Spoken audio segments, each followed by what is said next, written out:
Hello everyone, this is Pranav Kumar Singh from ISPC centre. Friends, आज हम लोग इकोनॉमिक सर्वे वर्ष 2025-26 के इकोनॉमिक सर्वे के संक्षिप्त नोट्स अर्थात शॉर्ट नोट्स को डिस्कस करेंगे। तो आइए आज का डिस्कशन हम लोग प्रारंभ करते हैं। आज का डिस्कशन प्रारंभ करने के पूर्व आप लोग के लिए एक महत्वपूर्ण सूचना, यदि अभी तक आप लोग हमारे टेलीग्राम चैनल को ज्वाइन नहीं किए हैं तो टेलीग्राम @ISPC सेंटर को टेलीग्राम पर अवश्य ज्वाइन करें। आइए आज का डिस्कशन हम लोग अब प्रारंभ करते हैं। तो सबसे पहले हम लोग इकोनॉमिक सर्वे के बारे में कुछ महत्वपूर्ण फैक्ट्स को डिस्कस करेंगे कि आखिर जो इकोनॉमिक सर्वे है इसे सबसे पहली बार इकोनॉमिक सर्वे को कब प्रस्तुत किया गया था, किस वर्ष से इकोनॉमिक सर्वे और बजट को आखिर किस वर्ष से इकोनॉमिक सर्वे और बजट को अलग अलग प्रस्तुत किया जाने लगा, और वर्ष 2025-26 का जो इकोनॉमिक सर्वे है वह आखिर कब अर्थात किस तारीख को प्रस्तुत किया गया। तो सबसे पहले हम लोग यह देखते हैं कि जो इकोनॉमिक सर्वे है उसे सबसे पहली बार वर्ष 1950-51 में अर्थात भारत की स्वतंत्रता को जस्ट उपरांत 1950-51 में इकोनॉमिक सर्वे को पहली बार प्रस्तुत किया गया था। लेकिन सबसे महत्वपूर्ण और रोचक फैक्ट्स यह है कि वर्ष 1964 ईस्वी तक इकोनॉमिक सर्वे और बजट को वर्ष 1964 ईस्वी तक दोनों को एक साथ ही प्रस्तुत किया जाता था। अर्थात जिस दिन इकोनॉमिक सर्वे आता था उसी के जस्ट बाद बजट को भी पेश कर दिया जाता था। लेकिन 1965 ईस्वी से इकोनॉमिक सर्वे और बजट को दोनों को अलग अलग प्रस्तुत किया जाने लगा। तो ये हो गए इकोनॉमिक सर्वे के बारे में कुछ महत्वपूर्ण फैक्ट्स है। अब हम लोग यह देखते हैं कि वर्ष 2025-26 का जो इकोनॉमिक सर्वे है इसे निर्मला सीतारमण द्वारा, जो कि वर्तमान समय में वित्त मंत्री भी हैं, इनके द्वारा 29 जनवरी 2026 को इकोनॉमिक सर्वे को प्रस्तुत किया गया। तो आइए अब हम लोग मुख्य रूप से इकोनॉमिक सर्वे के महत्वपूर्ण फैक्ट्स पर डिस्कस करते हैं। तो देखिए, इस वर्ष का जो इकोनॉमिक सर्वे है उसमें एक वर्ड काफ़ी प्रचलित है जिसे नाम दिया गया है आर्थिक शासन व्यवस्था। आर्थिक शासन व्यवस्था एक प्रकार की शासन व्यवस्था का एक टूल होता है जिसके अंतर्गत एक देश या एक राज्य अपने कार्यनीतिक उद्देश्यों की प्राप्ति के लिए अर्थात अपने उद्देश्यों की प्राप्ति के लिए या अपने रणनीतिक उद्देश्यों की प्राप्ति के लिए एक देश द्वारा दूसरे देशों के साथ आर्थिक साधनों या आर्थिक संसाधनों का जानबूझकर उपयोग किया जाता है। ये जो टर्म है आर्थिक शासन व्यवस्था, ये बेसिकली एक टैरिफ के संदर्भ में देखा गया है कि जब एक देश दूसरे देशों के साथ अपने उद्देश्यों की पूर्ति करने के लिए जब दूसरे देश पर टैरिफ लगाता है तो ऐसी स्थिति में यह टर्म यूज किया गया है आर्थिक शासन व्यवस्था। चलिए, नेक्स्ट फैक्ट्स है कि बीते वर्ष 2025-26 में भारत की वास्तविक जीडीपी वृद्धि दर जो है वह 7.4% और सकल मूल्यवर्धन वृद्धि दर जो होगी वह 7.3% रहने का अनुमान व्यक्त किया गया है। इसी प्रकार से वर्ष 2026-27 में भारत का जो विकास दर है वह 6.8% से लेकर 7.2% तक रहने का अनुमान व्यक्त किया गया है। आर्थिक सर्वेक्षण में यह बतलाया गया है कि भारत उद्यमिता नीति और संस्कृति में वैश्विक स्तर पर भारत जो है वह 12वें स्थान पर है, जबकि ट्रेडमार्क की यदि बात करें तो ट्रेडमार्क में भारत जो है वैश्विक स्तर पर चौथा स्थान पर है। इसी प्रकार से वैश्विक स्तर पर पेटेंट प्राप्त करने में भारत जो है वह विश्व में 6ठा स्थान पर है और औद्योगिक डिजाइनों में जो वैश्विक स्थान पर भारत जो है वह विश्व में 7वां स्थान प्राप्त किया है। नेक्स्ट फैक्ट्स है राजस्व प्राप्ति। यदि हम लोग राजस्व प्राप्ति की बात करें तो सबसे पहले हम लोग यह देखते हैं कि आखिर राजस्व प्राप्ति होता क्या है। तो राजस्व प्राप्ति सामान्यतः वैसा आय होता है जिसमें कोई देश जिसमें किसी भी प्रकार की लायबिलिटी देखिए, राजस्व प्राप्ति सामान्यतः वैसी आय होती है जिससे किसी भी प्रकार की लायबिलिटी या असेट में किसी भी प्रकार की कमी नहीं आती है, तो वैसी आय को हम लोग राजस्व प्राप्ति कहते हैं। राजस्व प्राप्ति जो है वह वर्ष 2016 से 20 का जो कार्यकाल था या कार्यावधि था उसमें राजस्व प्राप्ति सामान्यतः जीडीपी का 8.5% औसतन थी, जबकि 2022 से 2025 की जो अवधि थी उसमें जो राजस्व प्राप्ति था वह जीडीपी का 9.1% औसतन रहा है। इसका यह मतलब हो गया कि राजस्व प्राप्ति में एक निश्चित कार्यावधि में निरंतर राजस्व प्राप्ति में वृद्धि देखने को मिल रही है। इसी प्रकार से यदि हम लोग राजस्व व्यय की बात करें तो 2022 की जो अवधि था उसमें राजस्व व्यय जीडीपी का 13.6% था, वहीं 2025 में जो राजस्व व्यय था वह जीडीपी का 10.9% था। इसका मतलब हो गया कि राजस्व व्यय में धीरे धीरे कमी देखने को मिल रही है।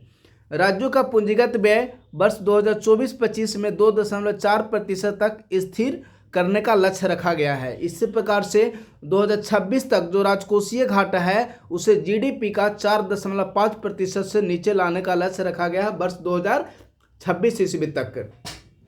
तो सपोज यदि प्रश्न पूछ लिए जाते हैं एग्जाम में कि किस वर्ष तक राजकोषीय घाटा को जीडीपी का 4.5% से नीचे लाए जाने का लक्ष्य रखा गया है, तो इसका आंसर हो जाएगा वर्ष 2026। लेकिन यहाँ एक टर्म छिपा हुआ है, वह है राजकोषीय घाटा। तो आप लोग के मन में एक प्रश्न उत्पन्न हो रहे होंगे कि आखिर यह जो राजकोषीय घाटा है वह क्या है। तो यदि हम लोग राजकोषीय घाटा की बात करें तो देखिए, यह जो राजकोषीय घाटा है वह सरकार का जितने भी आय है, यानी कि सरकार के कुल आय में से यदि हम लोग कुल व्यय को माइनस कर देते हैं, सरकार के कुल आय माइनस कुल व्यय, तो यह हो गया राजकोषीय घाटा। तो यही कह रहा है कि वर्ष 2026 ईस्वी तक राजकोषीय घाटे को जीडीपी का 4.5% से नीचे लाए जाने का लक्ष्य रखा गया है। यदि हम लोग राजकोषीय घाटा की बात करें तो यह जो राजकोषीय घाटा है वह वर्ष 2022 ईस्वी में जीडीपी का 6.7% राजकोषीय घाटा था, जबकि 2023 ईस्वी में जीडीपी का 6.5% राजकोषीय घाटा रहा है। उसी प्रकार से 2024 में 5.5% और 2025 में यह जो है वह 4.8% राजकोषीय घाटा रहा है, जिसे कि 2026 ईस्वी में 4.4% के रूप में अनुमान व्यक्त किया गया है कि जो 2026 की जो फाइनेंशियल ईयर होगा, वित्त वर्ष होगा, उसमें भारत की जो राजकोषीय घाटा होगी वह 4.4% अनुमानित है।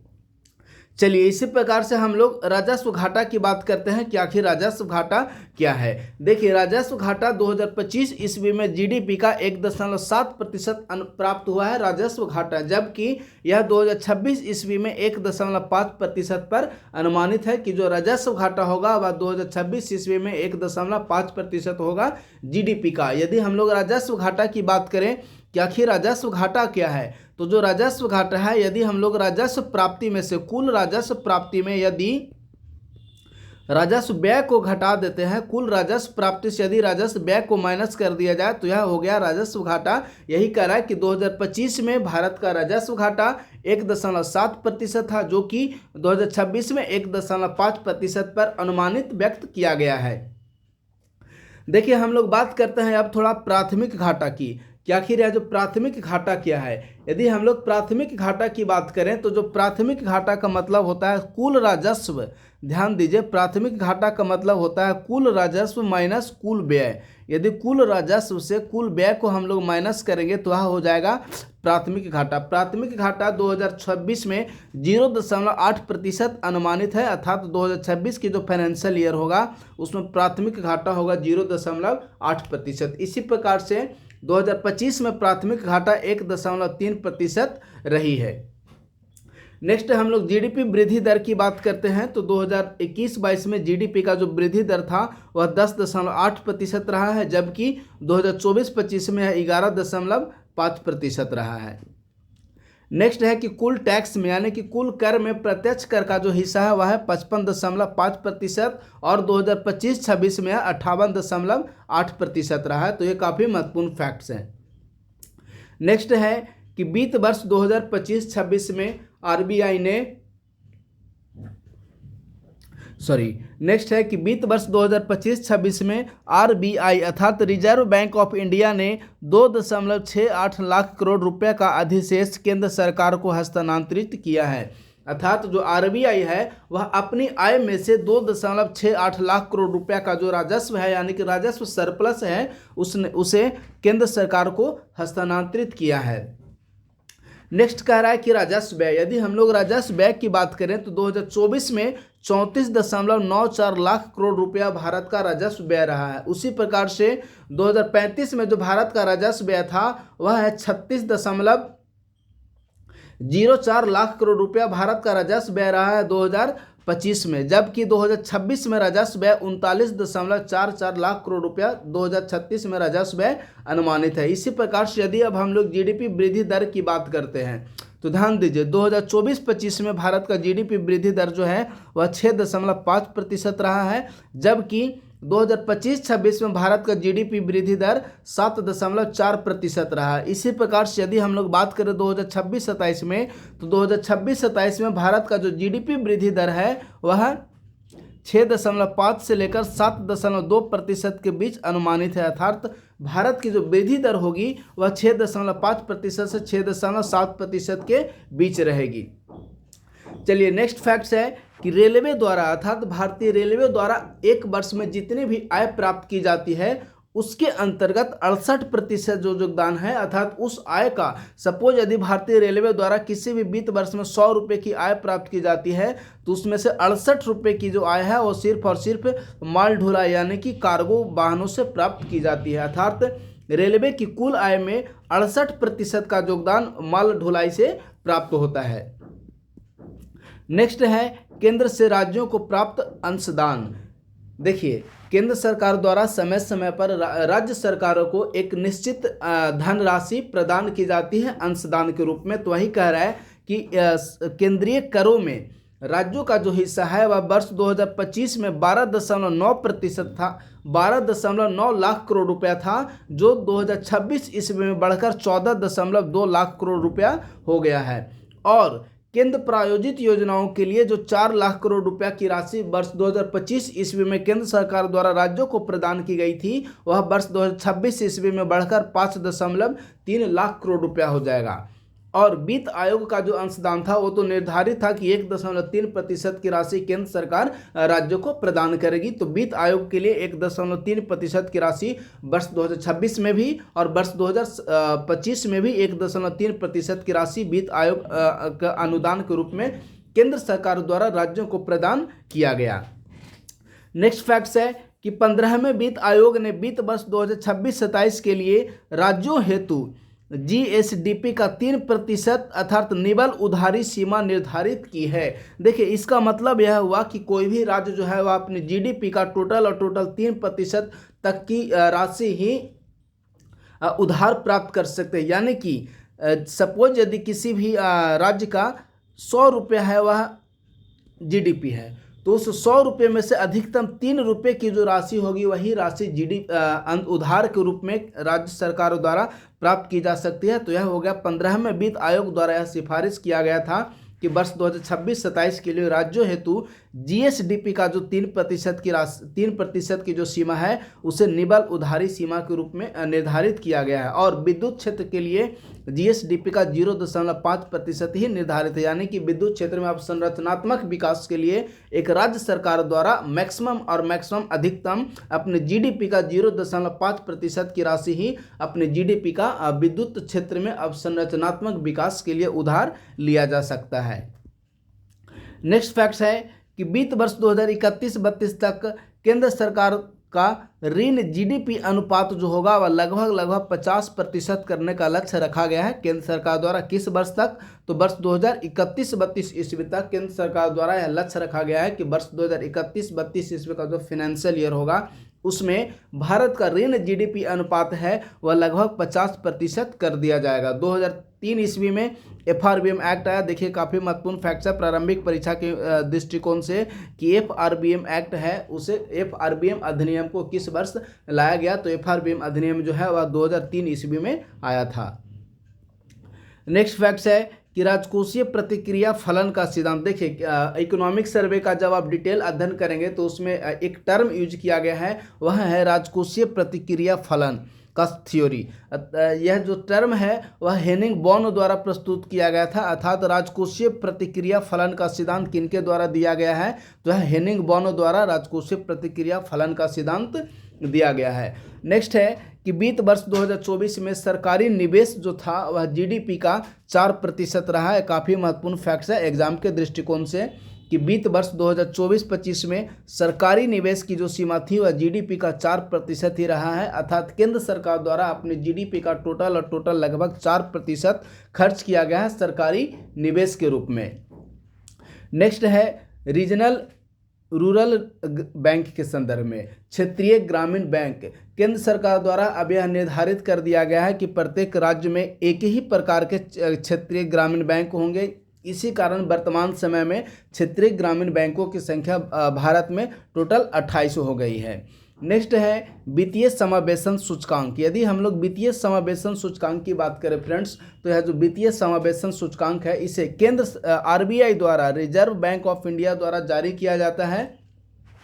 वित्तीय समग्र सूचकांक की जो समग्र सूचकांक है 2025 ईस्वी में 67.0 रहा है, जो कि 2024 में 64.2 था। यानी कि 2024 की तुलना में 2025 में भारत की वित्तीय समावेशन सूचकांक के संदर्भ में समग्र अंक में वृद्धि देखने को मिली है।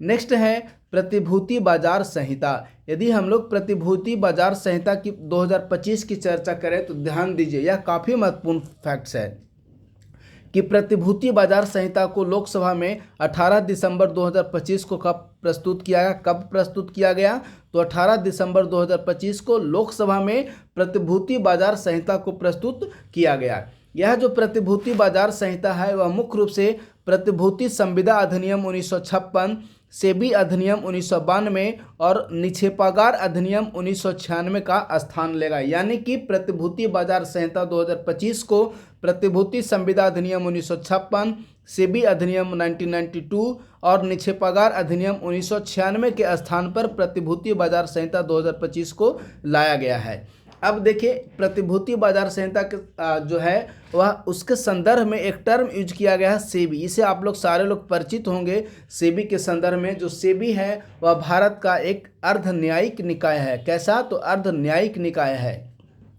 अब प्रत्येक ध्यान दीजिए, इसमें एक और फैक्ट दिया गया है कि सेबी के अंतर्गत यह निर्धारित कर दिया गया है प्रतिभूति बाजार संहिता 2025 के अंतर्गत कि अधिकतम 2 वर्ष में किसी भी विवाद का निर्णय अधिकतम 2 वर्ष के अंतर्गत कर देने अनिवार्य हैं। और सेबी के बोर्ड में जो पहले 9 सदस्य होते थे उनमें सदस्यों की संख्या बढ़ाकर 15 कर दी गई है। इन 15 सदस्यों में 5 ऐसे सदस्य होंगे जो कि पूर्णकालिक सदस्य होंगे, यानी कि 5 सदस्य हमेशा बने रहेंगे। नेक्स्ट है कि भारत का कॉरपोरेट बॉन्ड बाजार जीडीपी का 16 से 17% के बीच रहा है, जबकि इक्विटी बाजार जो है वह भारत का लगभग 130% से अधिक रहा है।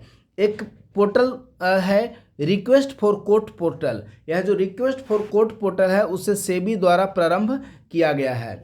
नेक्स्ट फैक्ट्स है कि Gujarat international finance tech city, जिसे हम लोग गिफ्ट सिटी के रूप में जानते हैं, तो गिफ्ट सिटी जो है उसे गुजरात के गांधीनगर में स्थापित किया गया है। गिफ्ट सिटी को, इस गिफ्ट सिटी का पूरा नाम है Gujarat international finance tech city. चलिए नेक्स्ट फैक्ट्स है कि अंतर्राष्ट्रीय वित्तीय सेवा केंद्र प्राधिकरण, इसकी स्थापना की गई थी वर्ष 2020 ईस्वी में और इस प्राधिकरण का उद्देश्य है भारत के वित्तीय उत्पादों, सेवाओं या संस्थानों का विकास और विनियमन करना। ध्यान दीजिए, इसका उद्देश्य है भारत के वित्तीय उत्पादों, सेवाओं या संस्थानों का विकास और विनियमन करना अंतर्राष्ट्रीय वित्तीय सेवा केंद्र प्राधिकरण का उद्देश्य है, जिसकी स्थापना की गई थी वर्ष 2020 ईस्वी में। नेक्स्ट है कि 2021 से 2036 के बीच कुल जनसंख्या में, ध्यान दीजिए, कुल जनसंख्या में वृद्धि की संख्या बढ़कर 10.1% से बढ़कर 14.9% होने का अनुमान व्यक्त किया गया है। अर्थात वर्ष 2021 से 2036 के बीच में कुल जनसंख्या में वृद्धि की संख्या हो जाएगी बढ़कर 14.9%। चलिए नेक्स्ट फैक्ट्स है कि 15 से 59 आयु वर्ग वाले बच्चों की संख्या 2031 में बढ़कर हो जाएगी। वर्तमान समय में जो 64.2% है वह बढ़कर 64.9% हो जाएगा 15 से 59 आयु वर्ग, जिसे कि सामान्यतः एक कार्यशील आयु वर्ग के रूप में जाना जाता है। 15 से 59 वर्ग के जितने भी 15 से 59 उम्र वाले जितने भी ग्रुप हैं उन्हें कार्यशील जनसंख्या के रूप में जाना जाता है और इनकी संख्या जो होगी वह बढ़कर 64.2% से बढ़कर 64.9% हो जाएगी। 2047 में सभी के लिए बीमा का लक्ष्य निर्धारित किया गया है, यानी कि भारत सरकार ऐसा लक्ष्य निर्धारित की है कि वर्ष 2047 ईस्वी तक भारत के सभी व्यक्तियों के पास कम से कम एक बीमा जरूर हो। इसके लिए 2 स्कीम चलाया गया था, PMJJY प्रधानमंत्री जीवन ज्योति बीमा योजना और दूसरा है प्रधानमंत्री सुरक्षा बीमा योजना। इस दोनों को मई 2015 ईस्वी में प्रारंभ किया गया था। नेक्स्ट है भारत सरकार द्वारा वर्तमान समय में बीमा क्षेत्र में एफडीआई की सीमा 74% से बढ़ाकर 100% कर दी गई है, जो कि पहले 74% एफडीआई था जिसे बढ़ाकर 100% कर दिया गया, यानी कि अब बीमा के क्षेत्र में 100% विदेशी कंपनियां निवेश कर सकती है। नेक्स्ट है फ्रेंड्स जनधन योजना के संदर्भ में, तो ध्यान दीजिए जनधन योजना के तहत मार्च 2025 ईस्वी तक भारत में टोटल 55.02 करोड़ खाते खोले जा चुके हैं। तो चलिए नेक्स्ट सेशन प्रारंभ करने के पूर्व आप लोग के लिए एक महत्वपूर्ण सूचना कि आईएसपीसीएस सेंटर द्वारा एक करेंट अफेयर्स प्रोग्राम लॉन्च किया गया है, जिसके अंतर्गत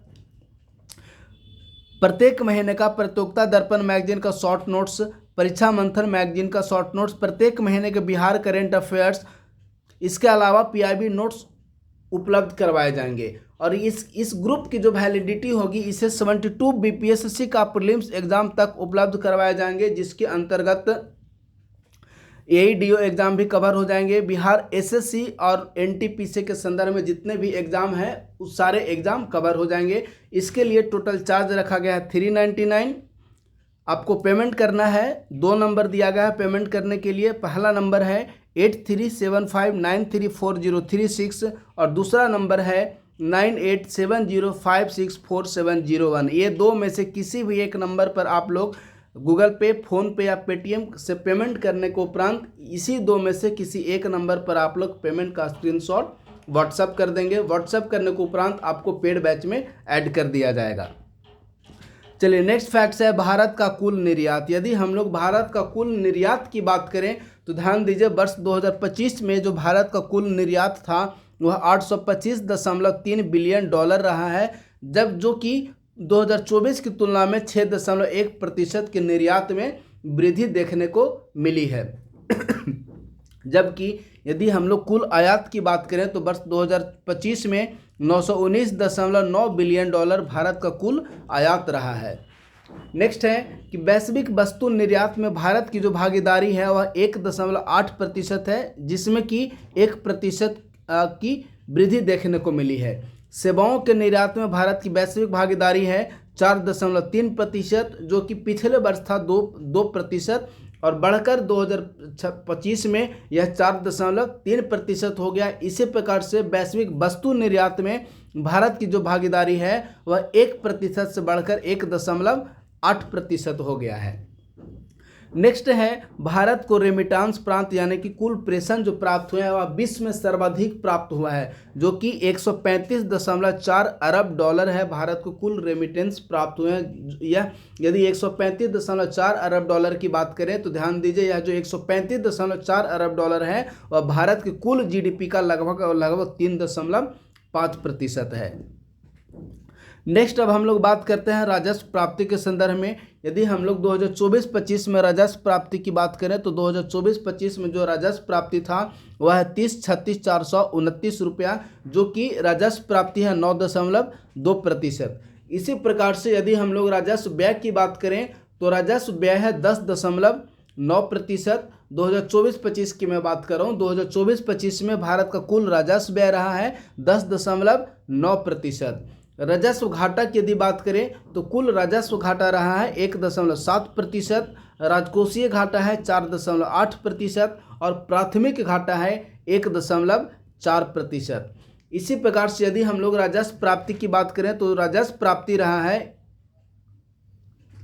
3,36,429 करोड़ रुपया। उसी प्रकार से राजस्व व्यय रहा है 36,035.10 करोड़ रुपया। ये राजस्व व्यय रहा है, जो कि 10.9% होता है। यदि राजस्व घाटा की बात करें तो राजस्व घाटा रहा है 1.7%, राजकोषीय घाटा रहा है 4.8% और प्राथमिक घाटा रहा है 1.4%। अब हम लोग देखते हैं कि 5 महत्वपूर्ण आयातक देश और 5 महत्वपूर्ण निर्यातक देश।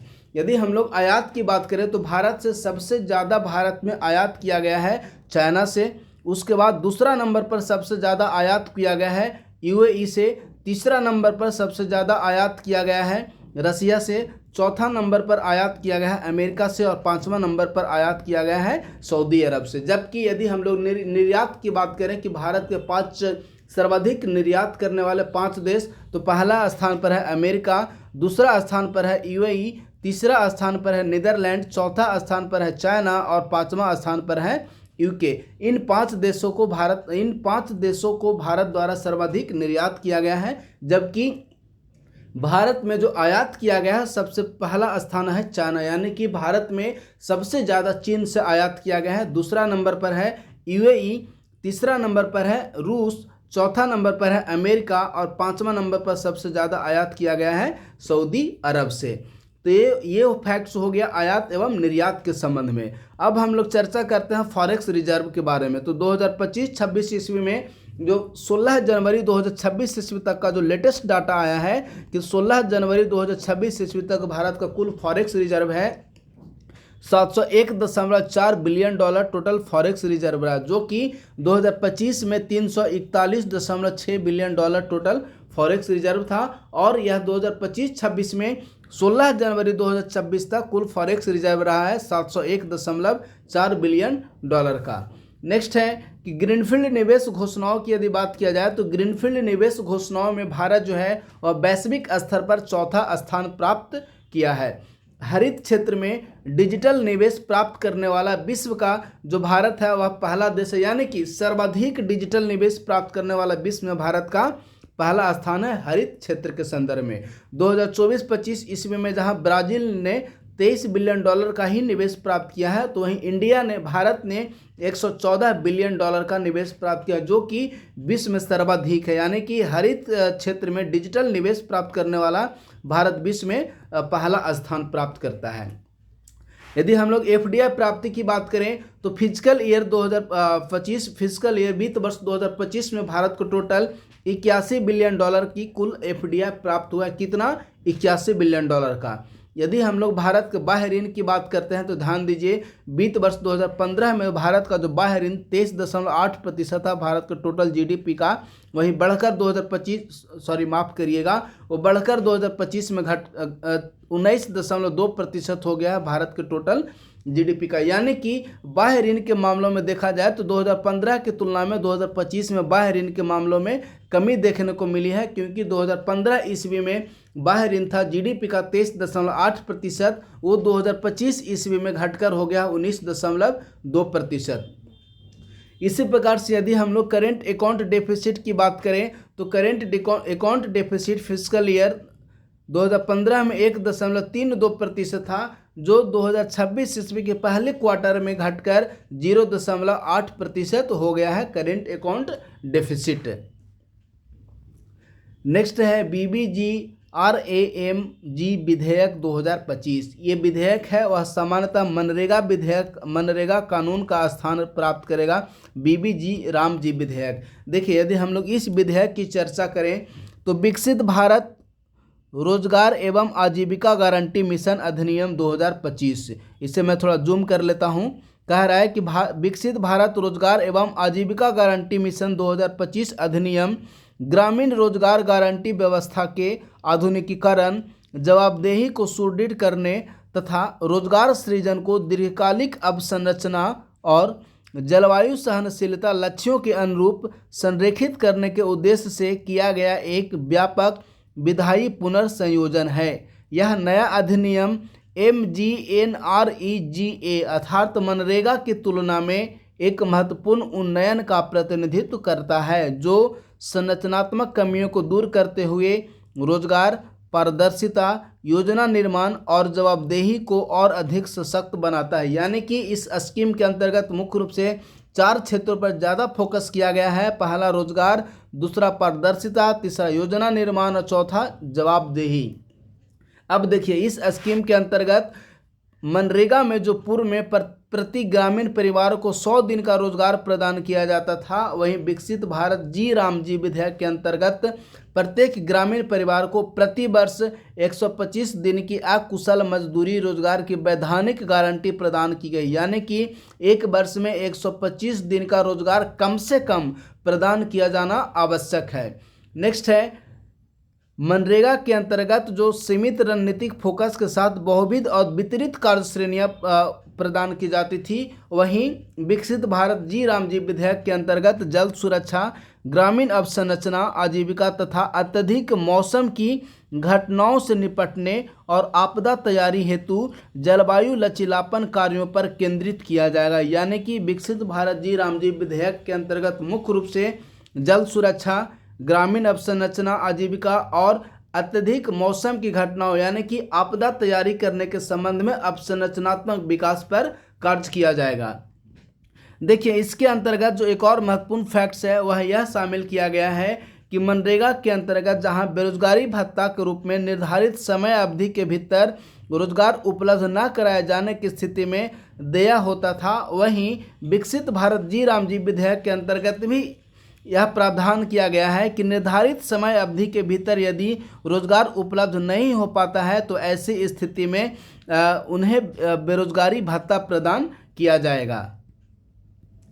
चलिए, नेक्स्ट फैक्ट्स है मुद्रास्फीति दर। यदि हम लोग मुद्रास्फीति दर की बात करते हैं तो ध्यान दीजिए, मुद्रास्फीति दर जो है वह 1.7%, यानी कि भारत की वर्तमान मुद्रास्फीति दर जो है वह है 1.7%। शहरी मुद्रास्फीति दर है 2.0% यानी कि 2%, और ग्रामीण मुद्रास्फीति दर है 0.8%। इससे यह स्पष्ट हो रहा है कि ग्रामीण क्षेत्रों की तुलना में शहरी क्षेत्रों की जो मुद्रास्फीति दर है वह ज़्यादा देखने को मिल रही है। नेक्स्ट है कि प्रमुख उभरती एवं विकासशील अर्थव्यवस्था वाले देशों में भारत ने 2024 की तुलना में 2025 में मुद्रास्फीति दर में सर्वाधिक तीव्र गिरावट दर्ज की है। यानी कि प्रमुख उभरती एवं विकासशील देशों में भारत की जो मुद्रास्फीति दर है वह सर्वाधिक तीव्र गति से नीचे गिरी है, जो कि 1.8% है।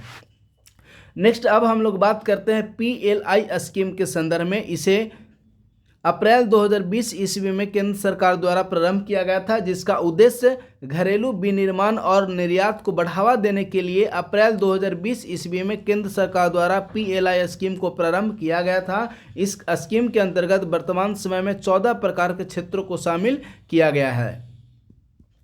नेक्स्ट है कि इकोनॉमिक कॉम्प्लेक्सिटी इंडेक्स में भारत जो है वह 145 देशों में 44वां स्थान को प्राप्त किया है। नेक्स्ट, यदि हम लोग बात करते हैं वित्तीय वर्ष 2025 के संदर्भ में तो ध्यान दीजिए, वित्तीय वर्ष 2025 में सर्विस सेक्टर का जो एक्सपोर्ट किया गया था वह $387.5 बिलियन था, जबकि इंपोर्ट मतलब आयात किया गया था $200 बिलियन, लगभग 200 बिलियन का आयात किया गया था, जबकि निर्यात किया गया $387.5 बिलियन। इस निर्यात में पिछले वित्त वर्ष की तुलना में 13.6% की वृद्धि देखने को मिले। कितने प्रतिशत? तो 13.6% की वृद्धि देखने को मिल रही है। नेक्स्ट, यदि हम लोग बात करते हैं कि सितंबर 2025 ईस्वी तक भारत का जो विदेशी ऋण था वह $746 बिलियन, लगभग 746 बिलियन का कुल विदेशी ऋण है भारत पर, जो कि GDP का 18.4% रखता है। नेक्स्ट है, भारत की वर्तमान समय में 46.1% जो जनसंख्या है वह आर्थिक सर्वेक्षण 2025-26 के अनुसार भारत की 46.1% जनसंख्या वर्तमान समय में भी कृषि पर निर्भर है। यानी कि लगभग भारत की 50% ऐसे जनसंख्या कह लीजिए जो कि वर्तमान समय में कृषि पर निर्भर है। यदि एक्यूरेट डाटा पूछता है एग्जैक्ट तो इसका आंसर हो जाएगा 46.1%।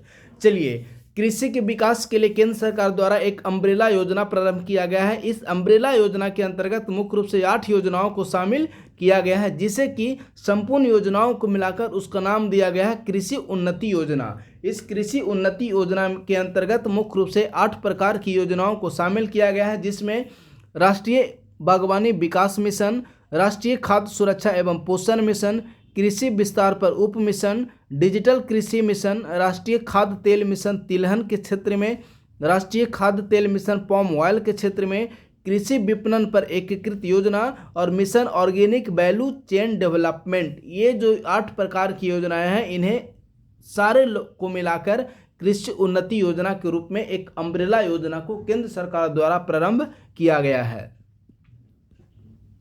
नेक्स्ट है कि कृषि के क्षेत्र में यदि देखा जाए तो औसत वार्षिक विकास दर रहा है वह है 4.4%, जबकि यदि दशकीय वृद्धि दर की बात करते हैं तो ध्यान दीजिए दशकीय वृद्धि दर का मतलब होता है कि पिछले 10 वर्ष में कृषि के क्षेत्र में भारत की वृद्धि दर कितनी थी। यदि हम लोग 10 वर्ष में दशकीय वृद्धि दर की बात करें तो भारत का दशकीय वृद्धि दर जो है वह 2016 से 25 के दशक में 4.4% रहा है। जबकि यदि हम लोग ध्यान दीजिए दशकीय वृद्धि दर का तुलनात्मक रूप से अध्ययन करें तो 1975 और 85 के बीच का जो दशक था उसमें कृषि क्षेत्र में औसत वार्षिक वृद्धि दर रहा है 3.56%।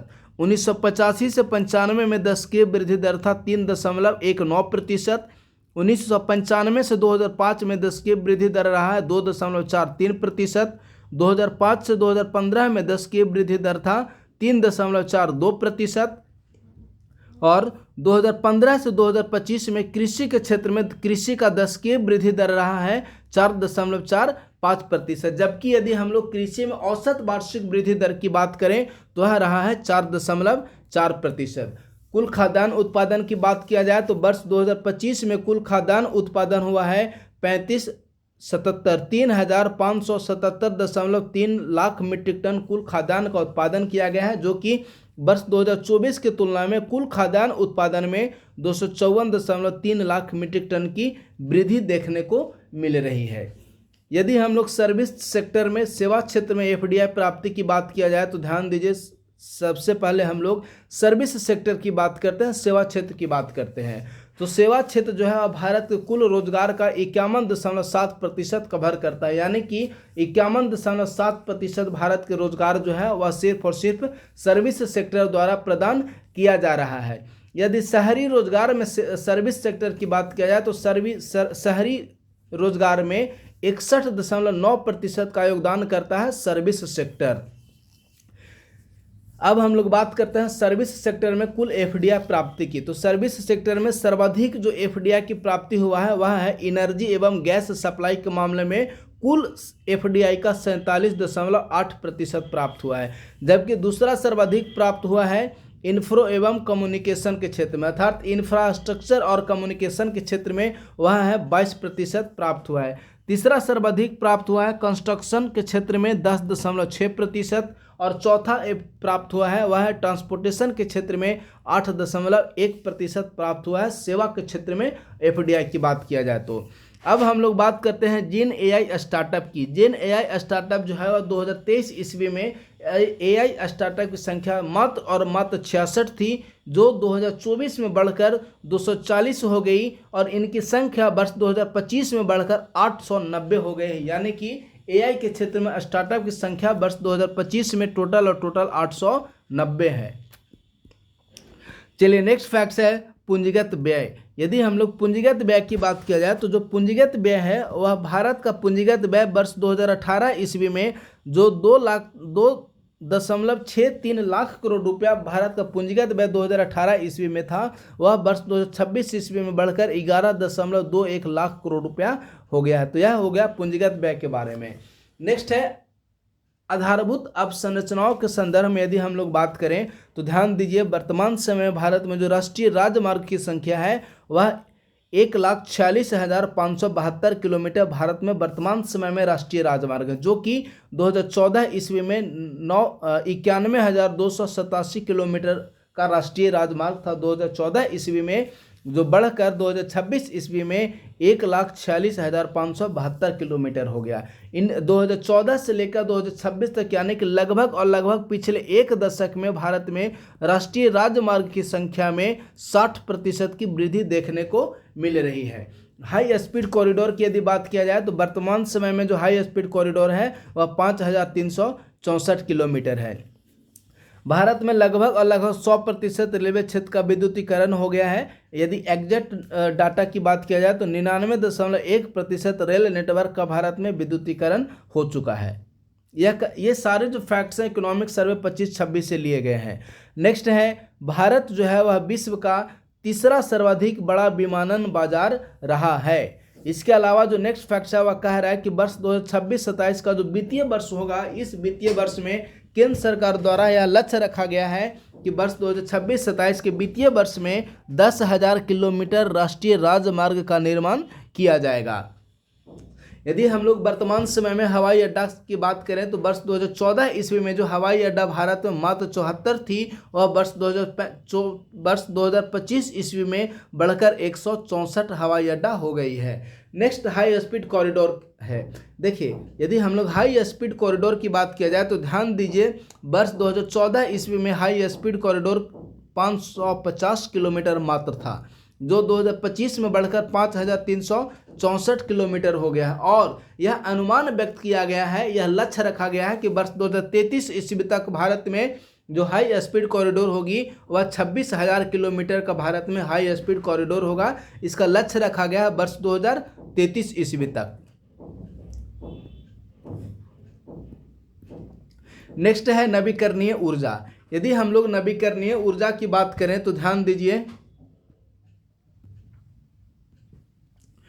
स्थापित क्षमता है। नवीकरणीय ऊर्जा की यदि स्थापित क्षमता की बात करें तो नवीकरणीय ऊर्जा के टोटल स्थापित क्षमता में सर्वाधिक योगदान 52% का सर्वाधिक योगदान देता है सौर ऊर्जा, 21% का सर्वाधिक योगदान करता है पवन ऊर्जा, 20% का सर्वाधिक योगदान करता है बड़े प्रकार के अर्थात लार्ज हाइड्रो पावर बड़े प्रकार के जलीय ऊर्जा, और 5% का योगदान करता है बायो एनर्जी अर्थात बायो या जैव ऊर्जा जिसे कह सकते हैं, और 2% का योगदान करता है स्मॉल हाइड्रो पावर। भारत में यदि कुल ऊर्जा क्षमता की बात करें तो ध्यान दीजिए वर्तमान समय तक भारत में टोटल 514 गीगावाट की कुल स्थापित ऊर्जा क्षमता है, जिसमें से जीवाश्म ऊर्जा क्षमता है 247 गीगावाट, नवीकरणीय ऊर्जा क्षमता है 207 गीगावाट, जल विद्युत क्षमता है 51 गीगावाट, और परमाणु विद्युत क्षमता है भारत में 9 गीगावाट। तो भारत में वर्तमान समय में कुल ऊर्जा का कुल स्थापित विद्युत क्षमता है 514 गीगावाट। यदि हम लोग विद्युत आपूर्ति की बात किया जाए तो ध्यान दीजिए फिजिकल वर्ष 2014 में यानी कि वित्तीय वर्ष 2014 में जो ग्रामीण क्षेत्रों में 12.5 घंटे प्रतिदिन बिजली की जो आपूर्ति की जाती थी वह 2025 का जो वित्तीय वर्ष है इसमें बढ़कर 22.6 घंटा हो गया, यानी कि ग्रामीण क्षेत्रों में वर्तमान समय में लगभग 23 घंटे की बिजली की निर्बाध आपूर्ति की जा रही है। जबकि यदि शहरी क्षेत्रों की बात करें तो शहरी क्षेत्रों में वित्त वर्ष 2014 में जो 22.1% यानी कि लगभग 22.1 घंटे यानी कि लगभग 22 घंटे बिजली की जो आपूर्ति की जाती थी शहरी क्षेत्रों में 2014 ईस्वी में, वह 2025 में बढ़कर 23.4 घंटा यानी कि लगभग 24 घंटे की बिजली की आपूर्ति की जा रही है शहरी क्षेत्रों में। भारत का यदि हम लोग टेली घनत्व या दूरसंचार घनत्व की बात करें तो वर्तमान समय में भारत की जो टेली डेंसिटी है वह 86.76% है। इकोनॉमिक सर्वे के अनुसार भारत के 99.9% जिले जो हैं 5G सर्विस से युक्त हो गए हैं, यानी कि भारत के लगभग सभी जिले में 5G सर्विस उपलब्ध हो चुकी है। 81% से अधिक ग्रामीण घरों में जल जीवन मिशन के तहत स्वच्छ पानी उपलब्ध कराया जा रहा है, यह इकोनॉमिक सर्वे के डाटा के अनुसार। नेक्स्ट है कि वर्ष 2025-26 के दौरान कुल 38.61 गीगावाट का नवीकरणीय ऊर्जा क्षमता स्थापित की गई है भारत में। वर्ष 2025-26 के दौरान कितनी, तो 38.61 गीगावाट। यदि हम लोग बात करें नवीकरणीय ऊर्जा के संदर्भ में तो भारत जो है वह चीन, अमेरिका और ब्राज़ील के बाद विश्व में नवीकरणीय ऊर्जा के संदर्भ में चौथा स्थान रखता है।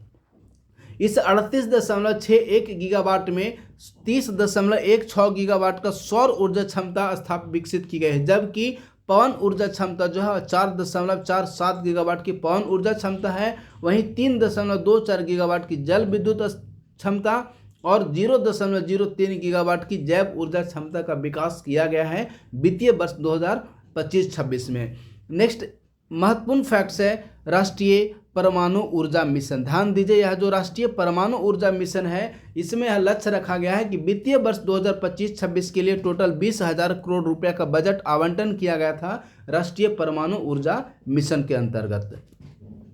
चलिए नेक्स्ट फैक्ट्स है ग्रीन बॉन्ड के संदर्भ में। तो ग्रीन बॉन्ड जो है वह सेबी द्वारा वर्ष 2017 ईस्वी में ग्रीन बॉन्ड को पेश किया गया था। उसी प्रकार से कार्बन क्रेडिट ट्रेडिंग योजना है जिसे 2023 ईस्वी में प्रारंभ किया गया था। नेक्स्ट है मिशन लाइफ, इसे 2021 ईस्वी में COP26 जो हुआ था स्कॉटलैंड के ग्लासगो में COP26 का जो आयोजन किया गया था उसमें वर्ष 2021 ईस्वी में मिशन लाइफ को प्रारंभ किया गया था।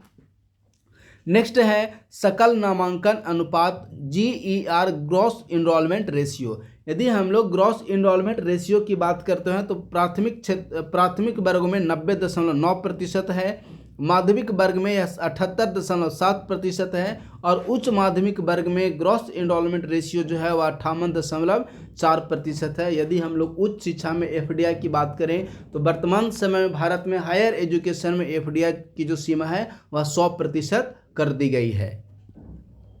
नेक्स्ट है जीवन प्रत्याशा। यदि हम लोग जीवन प्रत्याशा के संदर्भ में कुछ महत्वपूर्ण फैक्ट्स की बात करें तो ध्यान दीजिए आप लोग कि जीवन प्रत्याशा जो है वह जो वर्ष 1976 ईस्वी में भारत की जो जीवन प्रत्याशा वह 49.7 वर्ष थी, वह 2023 ईस्वी में भारत की जीवन प्रत्याशा बढ़कर 70.3 वर्ष हो गई है। तो चलिए आप लोग के लिए आगे बढ़ने से पूर्व एक महत्वपूर्ण सूचना कि ISPCS सेंटर द्वारा करंट अफेयर से संबंधित एक बैच उपलब्ध करवाया गया जिसका नाम दिया गया तेजस 2.0। इस बैच के अंतर्गत आप लोग को प्रतियोगिता दर्पण के साथ साथ परीक्षा मंथन, प्रत्येक महीने का बिहार करंट अफेयर्स, इसके अलावा PIB आदि नोट्स इसमें उपलब्ध करवाए जा रहे हैं। इसका टोटल चार्ज रखा गया 399। आप लोग 8375934036 या 9870564701 ये दो में से किसी भी एक नंबर पर गूगल पे, फोन पे से पेमेंट करने को उपरांत पेमेंट का स्क्रीनशॉट भी आप लोग इसी दो में से किसी भी एक नंबर पर व्हाट्सएप कर देंगे। इस व्हाट्सएप करने को उपरांत आपको पेड बैच में ऐड कर दिया जाएगा। चलिए नेक्स्ट पॉइंट की तरफ मूव करते हैं। तो नेक्स्ट फैक्ट्स है 2030 तक भारत में 15 से 59 वर्ष की जो कार्यशील जनसंख्या होगी वह लगभग 98 करोड़ से ज़्यादा होगी, यानी कि लगभग 70-72% के आसपास। यह कार्यशील आयु वर्ग है, यानी कि कार्यशील आयु वर्ग जो है वह 15 से 59 वर्ग के बीच में जितने भी लोग हैं उन्हें कार्यशील आयु वर्ग माना जाता है। नेक्स्ट है महिला श्रम भागीदारी दर। यदि हम लोग महिला श्रम भागीदारी दर की बात करें तो वर्ष 2017-18 में महिला श्रम भागीदारी दर जो 23.3% थी, वह वर्ष 2023-24 में महिला श्रम भागीदारी दर बढ़कर 41.7% हो गया है। महिला बेरोजगारी दर 2017 ईस्वी में 2017-18 का जो वित्त वर्ष था उसमें 5.6% था, जो 2023-24 में बढ़कर 3.2% हो गया है। नेक्स्ट है women and man in India report के अनुसार महिला नेतृत्व वाले निजी प्रतिष्ठानों की संख्या 2021-22 में 24.2% थी, जो बढ़कर 2023-24 में 26.2% हो गई। यह काफ़ी महत्वपूर्ण है। नेक्स्ट है केयर इकोनॉमी। इकोनॉमिक सर्वे में एक वर्ड यूज किया गया है केयर इकोनॉमी। केयर इकोनॉमी का मुख्य रूप से आंगनवाड़ी केंद्र, सामुदायिक शिशु गृह, इन सब क्षेत्रों के लिए यूज किया गया है केयर इकोनॉमी टर्म। चलिए अब कुछ महत्वपूर्ण डाटा की हम लोग बात करते हैं। तो ध्यान दीजिए, जो नेक्स्ट काफ़ी महत्वपूर्ण फैक्ट्स है वह कह रहा है कि वर्तमान कीमत पर निवल राज्य घरेलू उत्पाद। हम लोग सिर्फ कुछ महत्वपूर्ण राज्य की ही चर्चा करेंगे इसके अंतर्गत। तो पहला, यदि हम लोग सबसे पहले बिहार की बात करते हैं तो बिहार का जो वर्तमान कीमत पर निवल राज्य घरेलू उत्पाद है वह 2024-25 में 899,020 करोड़ रुपया रहा है। बिहार का निवल राज्य घरेलू उत्पाद किस वर्ष? तो वर्ष 2024-25 में। जबकि यदि हम लोग आंध्र प्रदेश की बात करें तो आंध्र प्रदेश का जो निवल राज्य घरेलू उत्पाद है 14,22,998 करोड़ रुपया रहा है आंध्र प्रदेश का निवल राज्य घरेलू उत्पाद। इसी प्रकार से यदि हम लोग महाराष्ट्र की बात करते हैं निवल राज्य घरेलू उत्पाद, तो ध्यान दीजिए जो महाराष्ट्र का निवल राज्य घरेलू उत्पाद है वह है 39,57,319 करोड़ रुपया। तो ये हो गए वर्तमान कीमत पर निवल राज्य घरेलू उत्पाद। यदि हम लोग नेक्स्ट फैक्ट्स की बात करें, इसका डाटा मैं पेड बैच में उपलब्ध करवा दूंगा, आप लोग देख लीजिएगा इसे। नेक्स्ट है विश्व बैंक ने भारत में जो गरीबी की नई परिभाषा दी है, तो विश्व बैंक ने गरीबी की परिभाषा को संशोधित कर दिया है। जो पूर्व में $2.15 था प्रतिदिन, उसे बढ़ाकर $3 प्रतिदिन कर दिया है। इसके आधार पर यदि देखा जाए तो वर्ष 2022-23 में भारत में जो अत्यंत गरीबी है वह 5.3% है। जबकि यदि हम लोग भारत में गरीबी की बात करें तो 2005-06 में भारत की लगभग 55.3% जनसंख्या जो थे वो गरीब थे, जो 2019-21 में 14.96% हो गया, और यही डाटा 2022-23 में घटकर 11.28% हो गया। यानी कि वर्तमान समय में भारत की लगभग 11.28% लोग हैं जो कि गरीब हैं। चलिए नेक्स्ट फैक्ट्स की तरफ मूव करते हैं। तो नेक्स्ट फैक्ट्स है वर्तमान कीमत पर प्रति व्यक्ति निबल राज घरेलू उत्पाद। पिछले बार की तरह इसमें भी हम लोग कुछ महत्वपूर्ण राज्य की चर्चा करेंगे। तो यदि हम लोग बिहार की बात करते हैं कि बिहार में वर्तमान कीमत पर प्रति व्यक्ति निबल राज घरेलू उत्पाद कितना है, तो बिहार में वर्तमान कीमत पर प्रति व्यक्ति निबल राज जो घरेलू उत्पाद है वह 69,321 करोड़ रुपया बिहार में वर्तमान कीमत पर प्रति व्यक्ति निबल राज घरेलू उत्पाद है। जबकि यदि हम लोग इसमें चर्चा करते हैं महाराष्ट्र का, तो महाराष्ट्र में प्रति व्यक्ति निबल राज घरेलू उत्पाद है वह 3,09,340 करोड़ रुपया। इसी प्रकार से यदि हम लोग आंध्र प्रदेश की बात करें तो आंध्र प्रदेश का प्रति व्यक्ति निबल राज घरेलू उत्पाद वर्तमान कीमत पर है वह है 26,62,40 से। चलिए नेक्स्ट फैक्ट्स की तरफ मूव करते हैं। तो नेक्स्ट फैक्ट्स में यदि हम लोग बात करते हैं कि 2024-25 में 3 सबसे बड़े उत्पादक राज्यों में महत्वपूर्ण फसलों का उत्पादन, यानी कि फसल और उसका 3 सर्वाधिक उत्पादक राज्य। यदि हम लोग चावल की बात करें तो चावल का सर्वाधिक उत्पादन किया जाता है उत्तर प्रदेश में, दूसरा स्थान पर चावल का सर्वाधिक उत्पादन किया जा रहा है तेलंगाना में, और तीसरा स्थान पर चावल का सर्वाधिक उत्पादन किया जा रहा है वेस्ट बंगाल में। गेहूं का सर्वाधिक उत्पादन किया जा रहा है उत्तर प्रदेश, उसके बाद मध्य प्रदेश और उसके बाद पंजाब। इसी प्रकार से यदि हम लोग मक्का की बात करें तो मक्का का सर्वाधिक उत्पादन किया जा रहा है मध्य प्रदेश, दूसरा स्थान पर कर्नाटक और तीसरे स्थान पर बिहार है। यानी कि मक्का का उत्पादन में बिहार जो है वह तीसरा स्थान पर है। नेक्स्ट यदि मोटे अनाज की चर्चा किया जाए तो मोटे अनाज का सर्वाधिक उत्पादन किया जा रहा है राजस्थान, उस दूसरा स्थान पर है कर्नाटक और तीसरा स्थान पर है मध्य प्रदेश से। इसी प्रकार से यदि हम लोग कुल दलहन की बात करें कि कुल दलहन उत्पादन में पहला स्थान पर कौन सा है, दूसरा स्थान पर कौन सा है और तीसरे स्थान पर कौन सा राज्य है, तो दलहन उत्पादन में सर्वाधिक किया जा रहा है मध्य प्रदेश में, दूसरा महाराष्ट्र और तीसरा है राजस्थान। इसी प्रकार से यदि हम लोग गन्ना की बात करें तो ध्यान दीजिए गन्ना का सर्वाधिक उत्पादन किया जा रहा है उत्तर प्रदेश में और दूसरा सर्वाधिक उत्पादन किया जा रहा है गन्ना का मध्य प्रदेश में। यदि हम लोग कुल भारत में स्वच्छ पेयजल की उपलब्धता की चर्चा किया जाए कि भारत में परिवारों को स्वच्छ पेयजल की उपलब्धता कितने प्रतिशत प्रदान की जा रही है, तो ध्यान दीजिए आंध्र प्रदेश में लगभग 94.5% परिवारों को स्वच्छ पेयजल उपलब्ध करवाया जा रहा है। इसी प्रकार से यदि हम लोग बिहार की बात करें तो बिहार में 94.7% परिवारों को स्वच्छ पेयजल उपलब्ध करवाया जा रहा है। जबकि यदि हम लोग अरुणाचल प्रदेश की बात करते हैं तो 91.3% लोगों को अरुणाचल प्रदेश में स्वच्छ पेयजल उपलब्ध करवाया जा रहा है। एक और इसमें महत्वपूर्ण है वह है गुजरात। गुजरात में टोटल 97.0 यानी कि लगभग 97% लोगों को गुजरात में स्वच्छ पेयजल उपलब्ध करवाया जा रहा है। तो यह हो गया स्वच्छ पेयजल के संबंध में महत्वपूर्ण फैक्ट्स। नेक्स्ट यदि हम लोग चर्चा करते हैं कि भारत के चयनित प्रमुख राज्यों में NFHS की रेट क्या है, देखिए यदि हम लोग NFHS 4 की चर्चा करते हैं तो नवजात मृत्यु दर NFHS 4 के अनुसार बिहार का रहा है नवजात मृत्यु दर वह है 36.7, जबकि शिशु मृत्यु दर रहा है 48.1 और 5 वर्ष की आयु की जो मृत्यु दर रहा है वह 58.1 रहा है। यदि हम लोग NFHS 5 की चर्चा करें तो ध्यान दीजिए NFHS जो 5 यानी कि 2019 से 21 है उसमें नवजात मृत्यु दर बिहार में रहा है वह है 34.5। इसी प्रकार से शिशु मृत्यु दर बिहार में रहा है 46.8। यदि हम लोग नेक्स्ट फैक्ट्स की बात करते हैं तो देखिए इसके अंतर्गत UR सभी आयु के लिए दिया गया है और 5 वर्ष की आयु के अंदर मृत्यु दिया गया है। तो 5 वर्ष की आयु के अंदर बिहार में जो मृत्यु हुआ है वह डाटा है 56.4%। तो ये हो गया NFHS 5 के संबंध में बिहार के संदर्भ में काफ़ी महत्वपूर्ण फैक्ट्स। नेक्स्ट है भारत के राज्यों और संघ राज्य क्षेत्रों में शिशु मृत्यु दर। शिशु मृत्यु दर जो है वह प्रति 1000 जीवित बच्चों में शिशु मृत्यु दर को काउंट किया जाता है।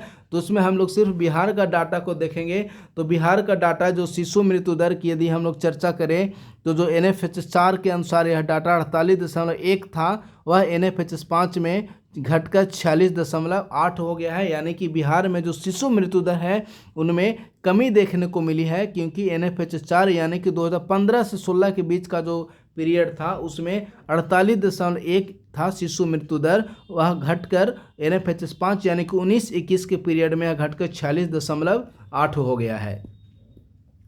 चलिए नेक्स्ट फैक्ट की बात करते हैं। तो नेक्स्ट फैक्ट है भारत के सभी राज्यों एवं संघ राज्य क्षेत्रों में कुल प्रजनन क्षमता।